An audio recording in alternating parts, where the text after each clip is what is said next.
নির্বাচনে নিরঙ্কুশ বিজয়ের পর যে নতুন রাজনৈতিক শুরুর কথা বলছিলেন বিএনপি চেয়ারম্যান তারেক রহমান, রোববার সে অধ্যায়ের সূচনা নিজেই করেন। সন্ধ্যা ৭টায় যান নির্বাচনের মাঠের প্রধান প্রতিপক্ষ জামায়াতের আমির শফিকুর রহমানের বাসায়। সঙ্গে ছিলেন বিএনপি মহাসচিব মির্জা ফখরুল ইসলাম আলমগীর ও স্থায়ী কমিটির সদস্য নজরুল ইসলাম খান।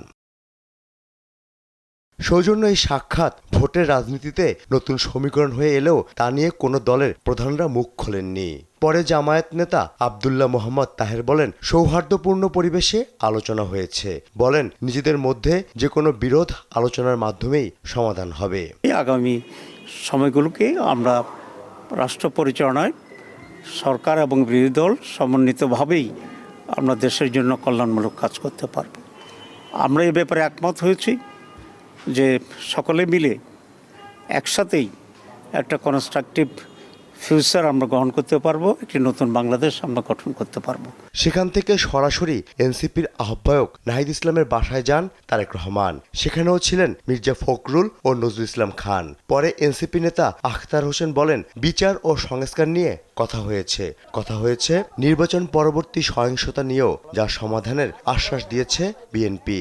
আমরা নিজেদের মধ্যে মতভিন্নতা সত্ত্বেও কিভাবে রাজনৈতিক মতভিন্নতার বাইরে গিয়েও একত্রে দেশের জন্য কাজ করতে পারি, সেই বিষয়গুলো নিয়ে আমরা কথা বলেছি।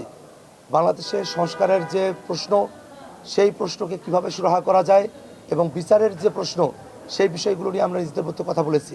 আজকে জনাব তারেক রহমান এবং জনাব নাহিদ ইসলাম, বাংলাদেশ জাতীয়তাবাদী দল বিএনপি এবং জাতীয় নাগরিক পার্টি এনসিপির মধ্যকার আজকের এই নির্বাচন পরবর্তী সৌজন্যমূলক সাক্ষাৎ বাংলাদেশের রাজনৈতিক সংস্কৃতিতে একটা পরিবর্তনের আভাস আমাদেরকে দেয়। তবে সরকারে যাওয়ার বিষয়ে কোনো কথা হয়নি বলে জানান রংপুর থেকে জিতে আসা এনসিপির এই নেতা।